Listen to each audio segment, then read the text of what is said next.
கீரிமலை குப்பை மேட்டில் 2 நாட்களாக எரியும் தீ, கடுமையான புகை மண்டலத்தால் அயலவர்கள் பாதிப்பு. சிறை தண்டனைக்கு எதிராக எம்பி சமித விஜயஸ்ரீ மேல்முறையீடு. நாமல் ராஜபக்சவை தாக்க பாதாள குழுக்கள் மறைமுக திட்டம், நாட்டில் கலவரத்தை ஏற்படுத்த சுதிவலை. இலங்கையில் ஆபத்தாக மாறும் நோய் நிலைமை, அதிகரிக்கும் உயிரிழப்பு. விடைபெறும் சீன தூதுவருடன் கோட்டா மஹிந்த சந்திப்பு. யாழ்ப்பாண வைத்தியசாலையில் பெண் பாதுகாப்பு உத்தியோகத்தர் மீது தாக்குதல், விசாரணைகள் தீவிரம். மன்னார் கரையோர பகுதியில் 12 பேர் இலங்கை கடற்படையினரால் கைது. விடுதலை புலிகள் காலத்தில் கூட பெரகராக்கள் பாதுகாப்பாக நடந்தனர், அரசாங்கத்தை சாடிய நாமல். மூளை இன்னும் மங்கவில்லை, தற்போதும் ராணுவ தளபதியாக படையாற்ற தயார், சரத் பொன்சேக அறிவிப்பு. சமூக பிரச்சினைகளை பாடல்களில் வெளிப்படுத்தியதனால் அச்சுறுத்தல், வெளிப்படுத்தப்பட்ட ஆதங்கம். எரிபொருள் விலை திருத்தம் தொடர்பாக வெளியான அறிவித்தல்.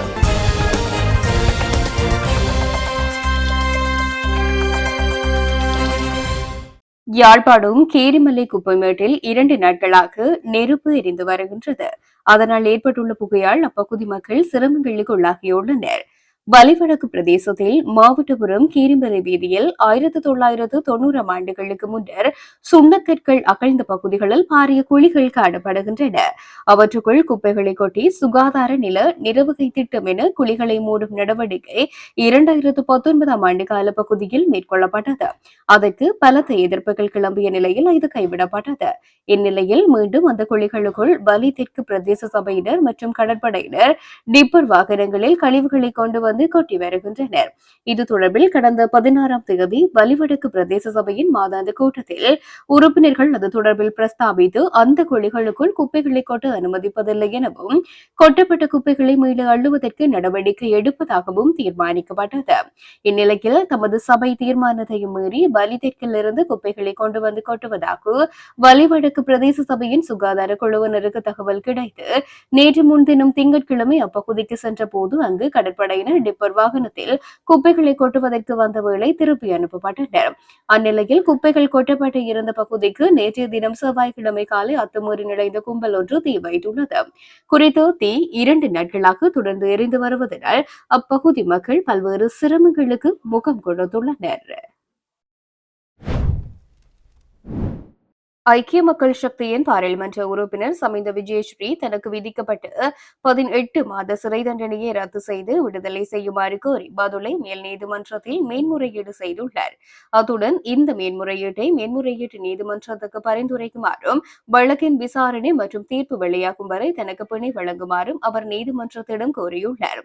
பொது வீதியை சட்டவிரோதமாக மறைத்தது, 2 போலீஸ் அதிகாரிகளை தாக்கி காயப்படுத்தியது மற்றும் அவர்களுக்கு மரண அச்சுறுத்தல் விடுத்தது ஆகிய குற்றச்சாட்டுகளில் சமிந்த விஜயஸ்ரீ குற்றவாளி என பதுளை மேல் நீதிமன்றம் தீர்ப்பளித்து நேற்று செவ்வாய்க்கிழமை அவருக்கு 18 மாதங்கள் சிறை தண்டனை விதித்திருந்தது.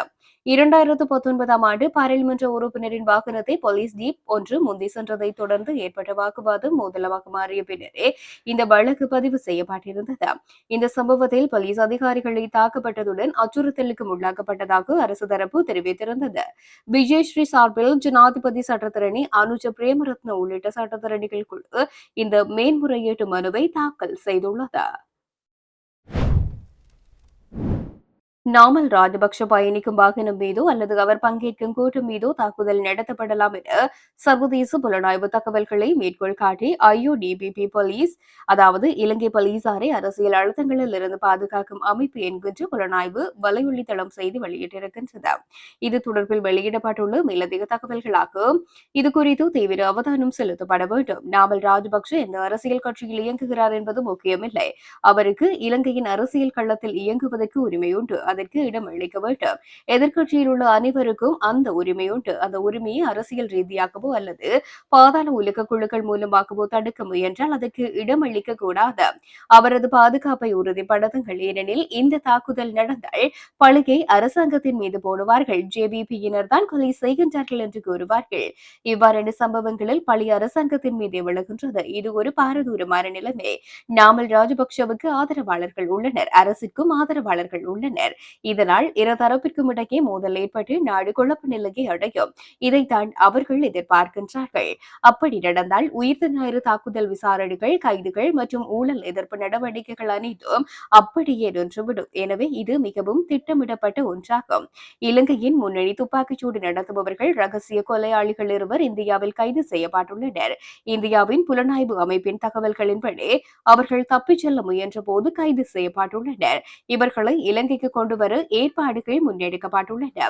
இவ்வாறான சம்பவங்கள் அரசுக்கு பாரிய அச்சுறுத்தலாகும். திட்டமிட்ட குற்ற செயல்களில் ஈடுபடும் குழுக்களை முற்றிலும் அடக்கி ஒழிக்க வேண்டும். அவர்கள் யார் என்பது முக்கியமில்லை, உள்நாடா வெளிநாடா என்பது முக்கியமில்லை. ஏனெனில் ஒரு சம்பவம் நடந்த பின்னர் நடவடிக்கை எடுப்பதில் பயனில்லை. அந்த முறையை மாற்ற வேண்டும். அனர்த்தம் ஏற்படுவதற்கு முன்பே அது தடுத்து நிறுத்தப்பட வேண்டும். சம்பவத்தில் நடந்த பின்னர் விசாரணை குழுக்களை அமைப்பதில் அர்த்தமில்லை. எனவே போலீஸ் அதிகாரிகளிடம் தகவல்களை பெற்று பாதாள உலகு மற்றும் போதைப்பொருள் ஒழிப்பு நடவடிக்கைகளுக்கு விசேட அதிரடிப்படையை ஈடுபடுத்த வேண்டும். இதில் காலத்தை கடத்தக்கூடாது. நிலைமை தொடர்ந்தால் நாடு பாரிய பிரச்சினைகளுக்கு முகம் கொடுக்கலாம் என்று கூறப்பட்டுள்ளது. நாட்டில் இதுவரை இந்த ஆண்டில் 3661 டெங்கு நோயாளர்கள் பதிவாகியுள்ளதாக தேசிய டெங்கு கட்டுப்பாட்டு பிரிவு தெரிவித்துள்ளது. அத்துடன் டெங்கு நோய் காரணமாக 61 பேர் உயிரிழந்ததாகவும் தெரிவிக்கப்பட்டுள்ளது. இவர்களில் அதிகளவான நோயாளர்கள் கம்பக மாவட்டத்தில் பதிவாகியுள்ளதுடன் அந்த எண்ணிக்கை 17,779 ஆகும். இரண்டாவதாக அதிகளவான நோயாளர்கள் கொழும்பு மாவட்டத்தில் பதிவாகியுள்ளதுடன் அந்த எண்ணிக்கை 16,665 ஆகும். இதேவேளை அதிகளவான நோயாளர்கள் பதிவான மாகாணமாக மேல் மாகாணம் தொடர்ந்து நீடிப்பதுடன் இந்த ஆண்டில் இதுவரை மேல் மாகாணத்தில் 44,359 டெங்கு நோயாளர்கள் பதிவாகியுள்ளனர். இரண்டாவதாக தென் மாகாணத்திலேயே அதிகளவான டெங்கு நோயாளர்கள் பதிவாகியுள்ளதுடன் அந்த பிராந்தியத்தில் 12,586 நோயாளர்கள் பதிவாகியுள்ளனர். நாடு முழுவதும் டெங்கு நோய் பரவி வரும் இந்த வேளையில் 175 அதிஅபாய வலயங்கள் அடையாளம் காணப்பட்டுள்ளதாகவும் டெங்கு கட்டுப்பாட்டு பிரிவு மேலும் தெரிவித்துள்ளது. இலங்கைக்கான சீன தூதுவர் ஹீசன் ஹோங் தமக்கான பதவிக்காலத்தை நிறைவு செய்து விடைபெற்று செல்லும் நிலையில் முன்னாள் ஜனாதிபதிகளான மஹிந்த ராஜபக்ச மற்றும் கோட்டாபய ராஜபக்ச ஆகியோரை ராபோசன விருந்துபசாரத்தில் சந்தித்து உரையாடியுள்ளார். இதுகுறித்து எக்ஸ் தளத்தில் பதிவொன்றை வெளியிட்டுள்ள முன்னாள் ஜனாதிபதி மஹிந்த ராஜபக்ஷ தூதுவர் ஹீசன் ஹோங் மற்றும் அவரது பாரியார் ஆகியோருக்கு விடைபெறும் முகமாக வாழ்த்துக்களை தெரிவித்துக் கொண்டதில் பெரும் மகிழ்ச்சி அடைவதாக குறிப்பிட்டார். அத்துடன் தூதுவரின் பதவிக்காலத்தில் இலங்கைக்கு அவர் வழங்கிய அர்ப்பணிப்பு மிக்க சேவைக்கும் மற்றும் அவர்களின் நட்புறவுக்கும் தனது மனமார்ந்த நன்றிகளையும் தெரிவித்துள்ளார். மேலும் தூதுவர் ஹீசன் ஹோங்கின் எதிர்கால முயற்சிகள் அனைத்தும் வெற்றியடைய தனது நல்வாழ்த்துக்களை தெரிவித்துள்ள முன்னாள் ஜனாதிபதி இலங்கை மற்றும் சீனாவுக்கு இடையிலான நீண்டகால நட்புறவை மேலும் முன்னெடுத்து செல்வதற்கான தனது அர்ப்பணிப்பை மீண்டும் உறுதிப்படுத்தினார். யாழ்ப்பாண போதனா வைத்தியசாலைக்குள் கடமையில் இருந்த பெண் பாதுகாப்பு உத்தியோகத்தரை தாக்கி அதனை காணொலி பதிவு செய்த சம்பவம் தொடர்பில் யாழ்ப்பாணம் காவல் நிலையத்தில் முறைப்பாடு செய்யப்பட்டுள்ளது.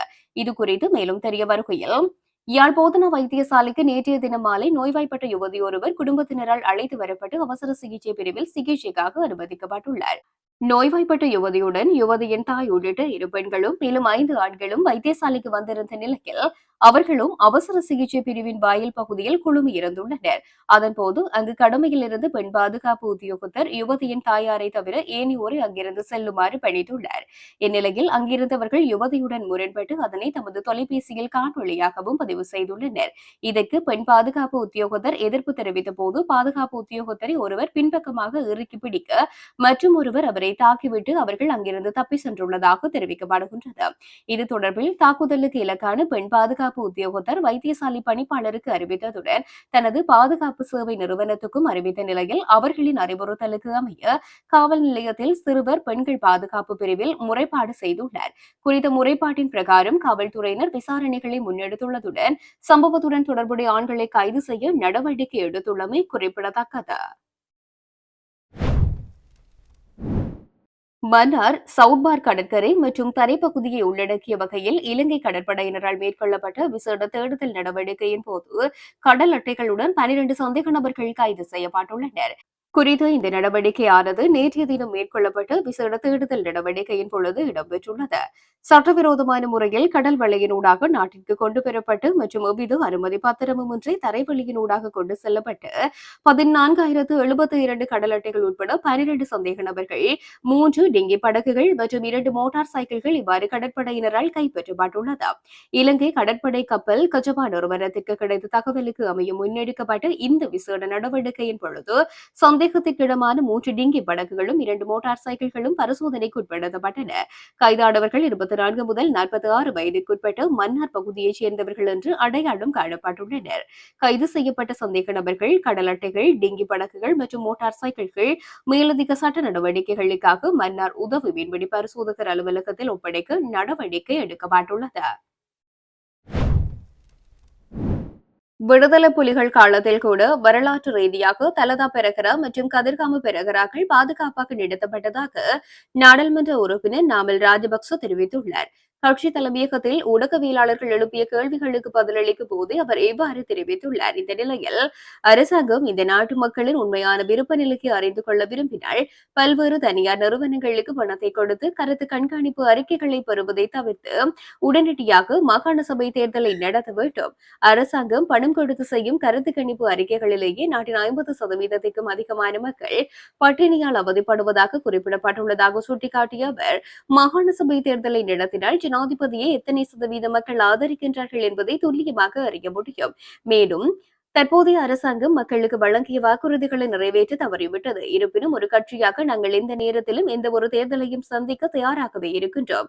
வழக்கறிஞர்கள் சங்கம், பொதுநலவாய வழக்கறிஞர்கள் சங்கம், ஆசிய வழக்கறிஞர்கள் சங்கம், சட்டத்திறனிகள் மற்றும் கீழ் நீதிமன்ற நீதிபதிகள் உட்பட ஒட்டுமொத்த மக்களின் விருப்பத்திற்கும் எதிராக அரசாங்கம் தன்னிச்சையாக அரசியலமைப்பு திருத்தங்களை கொண்டு வந்து அதிகாரத்தை தக்க வைக்க நினைத்தால் அது பெரும் தவறாகும். வரலாற்றில் இவ்வாறான செயல்பாடுகளில் ஈடுபட்ட அரசாங்கங்களுக்கு நேர்ந்த கதையை தான் தற்போதைய ஆட்சியாளர்கள் நினைவில் கொள்ள வேண்டும்.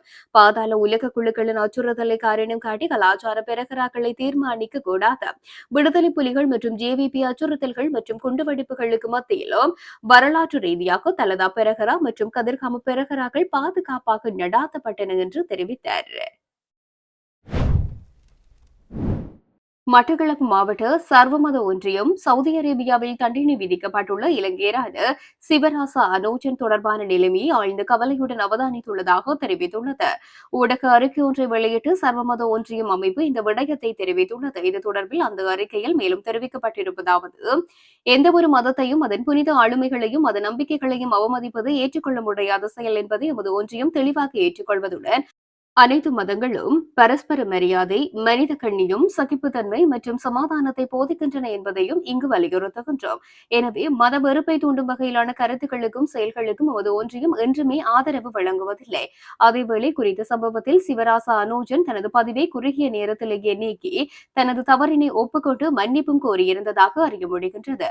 இந்நிலையிலும் அவரது குடும்பத்தினர் எதிர்கொள்ளும் மனவேதனையையும் அவர்களது எதிர்கால வாழ்வாதார பாதிப்புகளையும் கருத்தில் கொண்டு மனிதாபிமான அணுகுமுறையின் அவசியத்தை வலியுறுத்துகின்றோம். எனவே இலங்கை அரசாங்கமானது தனது ராஜதந்திர வழிமுறைகளின் ஊடாக சவுதி அரேபிய அரசாங்கத்துடன் கலந்துரையாடி சிவராசா அனோஜனுக்கு வழங்கப்பட்ட தண்டனையிலிருந்து விலக்களிக்கக்கூடிய வகையில் ஆக்கக்கூடிய நிவாரணம் ஏதேனும் வழங்கப்படுவதற்கான அனைத்து முயற்சிகளையும் மேற்கொள்ளுமாறு தயவுடன் கேட்டுக் கொள்கின்றோம். அதேவேளை வெளிநாடுகளில் வாழும் இலங்கையர்கள் அனைவரும் தாம் வசிக்கும் நாடுகளின் சட்டங்கள், கலாச்சாரங்கள், பண்பாடுகள், நம்பிக்கைகள் மற்றும் மத உணர்வுகளுக்கு முழுமையான மதிப்பினை செலுத்தி குறிப்பாக சமூக வலைதளங்களை மிகுந்த பொறுப்புடனும் விழிப்புணர்வுடனும் பயன்படுத்த வேண்டும் என்பதையும் வலியுறுத்துகின்றோம். மேற்படி சம்பவம் மதங்களுக்கு இடையிலான நல்லிணக்கத்தையும் சமூக ஒற்றுமையையும் மேலும் வலுப்படுத்தும் ஒரு பாடமாக அமைய வேண்டும் என்பதே எமது எதிர்பார்ப்பும் பிரார்த்தனையும் ஆகும் என்று தெரிவிக்கப்பட்டுள்ளது. தலைமை நீதிபதியை தக்க வைத்துக் கொள்வதற்காக நீதிபதிகளின் பணிக்காலம் நீடிக்கப்படுகிறது என்று சிலர் கூறினாலும் ஓய்வு பெறும் வயதை உயர்த்துவதை தாம் முழுமையாக ஆதரிப்பதாக முன்னாள் அமைச்சர் பீல்டு மார்ஷல் சரத் பொன்சேகா தெரிவித்துள்ளார். உலகின் வளர்ந்த நாடுகளில் உள்ளது போல் அனைத்து தொழில்களின் பணிக்காலமும் மேலும் 5 ஆண்டுகள் நீடிக்கப்பட வேண்டும் என்றும், வயதானால் மட்டும் மக்களின் மூளை மழுங்கி போவதில்லை என்றும் குறிப்பிட்டார். ஓய்வு பெற்று 20 ஆண்டுகள் ஆன போதிலும் தனது மூளை இன்னும் நன்றாக செயல்படுகின்றது. அத்துடன் தனது கண்களும் காதுகளும் நன்றாக செயல்படுகின்றன. மேலும் தன்னால் இன்னும் ஒரு ராணுவ தளபதியாக பணியாற்ற முடியும் என்றும் சரத் பொன்சேகா தெரிவித்தார். சில நாடுகளில் நீதிபதிகளும் ராணுவ தளபதிகளும் 70 வயது வரை பணியாற்றுகிறார்கள் என்றும் பழைய கலாச்சாரத்தை சார்ந்திருப்பவர்கள் இவை சரி செய்யப்படும் போது எதிர்ப்பு தெரிவிப்பார்கள் என்றும் அவர் மேலும் கூறினார். உலக சந்தையில் குறைந்து வரும் கச்சா எண்ணெய் மற்றும் சுத்திகரிக்கப்பட்ட எரிபொருள் விலைகளின் பலன் அடுத்த எரிபொருள் விலை திருத்தத்தின் போது பொதுமக்களுக்கு வழங்கப்படும் என இலங்கை பெட்ரோலிய கூட்டுத்தாபனம் தெரிவித்துள்ளது. அடுத்த எரிபொருள் விலை திருத்தம் நாளை மறுநாள் நடைபெற உள்ளதாகவும் பெட்ரோலிய கூட்டுத்தாபனம் குறிப்பிட்டுள்ளது. தற்போது பிரித்தானிய சந்தையில் ஒரு பரல் பிரெண்ட் ரக கச்சா எண்ணெயின் விலை 86.66 அமெரிக்க டாலராகவும், அமெரிக்க சந்தையில் ஒரு பரல் கச்சா எண்ணெயின் விலை 81.73 அமெரிக்க டாலராகவும் பதிவு செய்யப்பட்டுள்ளது. கடந்த சில வாரங்களாக உலக சந்தை எரிபொருள் விலைகள் ஏற்ற இறக்கத்துடன் இருந்ததாக இலங்கை பெட்ரோலிய கூட்டுத்தாபனம் சுட்டிக்காட்டியுள்ளது. சமீபத்திய வாரங்களில் சர்வதேச சந்தையில் எரிபொருள் விலைகள் மிகவும் நிலையற்றதாக இருந்து வருவதாகவும், கச்சா எண்ணெய் மற்றும் சுத்திகரிக்கப்பட்ட பெட்ரோலிய பொருட்கள் இரண்டிலும் அவ்வப்போது ஏற்ற இறக்கங்கள் காணப்படுவதாகவும் கூட்டுத்தாபனம் குறிப்பிட்டது. இத்தகைய நகர்வுகள் இலங்கையின் எரிபொருள் இறக்குமதி செலவுகளில் நேரடி தாக்கத்தை ஏற்படுத்துவதனால் நிலவும் உலகளாவிய நிலைமைகளை பிரதிபலிக்கும் வகையில் மாதாந்து அல்லது அவ்வப்போது உள்நாட்டு விலை திருத்தங்கள் அவசியமாகின்றதாக தெரிவிக்கப்படுகின்றது.